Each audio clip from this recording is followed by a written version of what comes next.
Napakasaya po. At ang aming pong pag-aaral talagang may enjoy ka. At wala po kung nasasayang na oras, na sandali, hallelujah, sa aming pag-aaral. Kaya nga po, buhay na buhay po ang aming pag-aaral. Marami po kaming natututunan. At kami po ay na-equip, hallelujah, na-transform ang maraming pananaw namin sa aming buhay. At ito po ay naisishare namin sa aming mga membro ng church. So, napakabuti po ng Panginoon sa buhay ng mag-asawa ni Bishop Dante and Reverend Cynthia Velos sa kanilang pagsusumikap sa ganitong pamamaraan. I am so blessed because marami akong natutunan nung pagka-enroll ko sa JSOM class, because especially about my character, nag-improve siya, about dealings with my co-believers, at saka yung intimate relationship ko with the Lord. Naturuan po ako ng tamang pagtuturo po, at saka una, pagtuturo sa sarili, kailangan nandun yung living with righteousness through Jesus Christ, at saka more on asking from God ang next mga direction, anong next na gagawin, kumbaga yung mga wisdom natin ay galing sa Panginoon at hindi sa atin-atin lang, kung more on seeking with God, anong next step. Yun lang po, maraming salamat. Amazement easily struck me personally, for this is a great privilege for us in the leadership. I was filled with joy and excitement because this is my first Bible school experience, a formal one. JSOM is a heaven-sent vessel for us to be equipped and upgraded.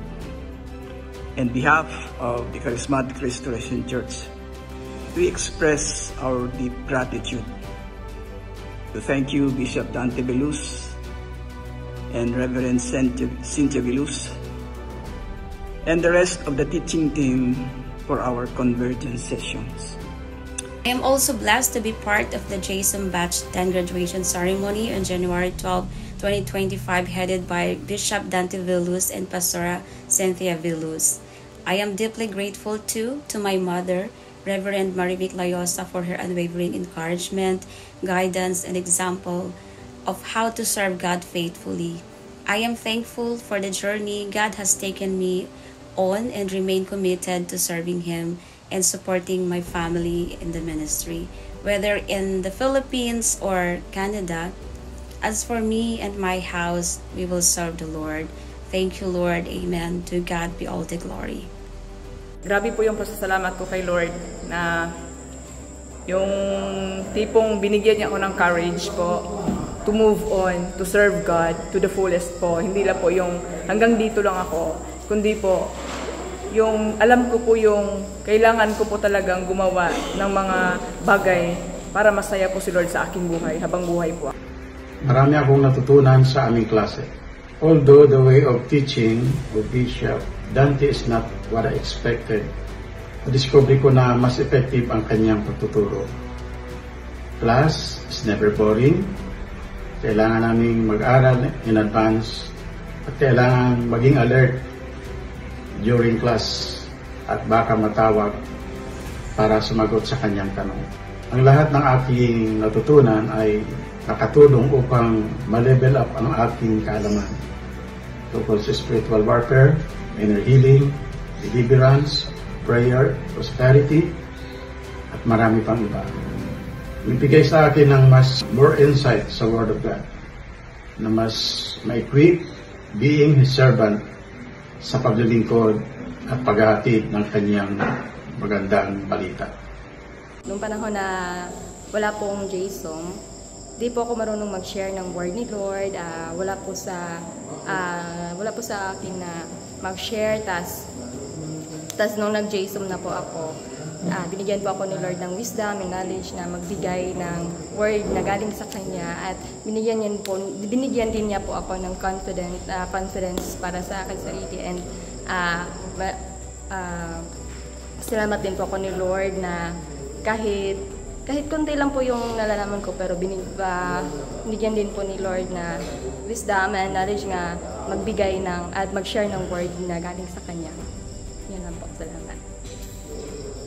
First of all, I want to thank the Lord Jesus Christ for the opportunity na ma-enroll ako sa GSOM at napasama mo ako sa pag-aaral na ito. I want to thank also our facilitators, especially Bishop Dante Vilos and Reverend Pastora Cynthia Vilos sa pagtsatsaga nila sa pagtuturo sa mahabang pasensya, sa pag-puso at pag-ibig at pagtuturo sa amin upang makamita namin at maabot namin ang kaluwalhatian ng Diyos, ang paano aralin ang salita ng Panginoon. Maraming po ako natutunan.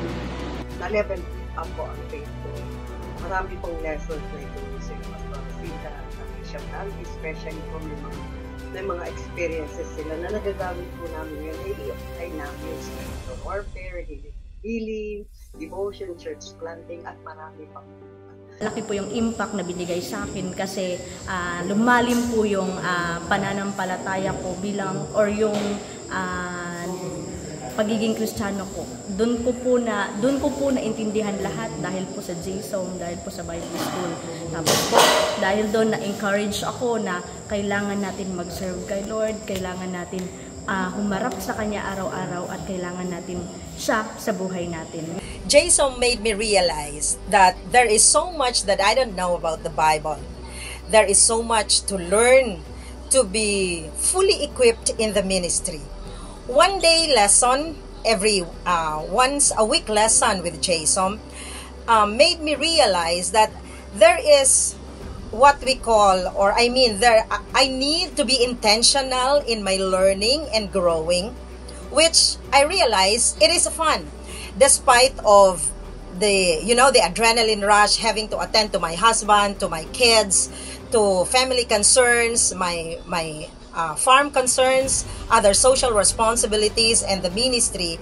But despite of all those challenges, I would say that God made it for me.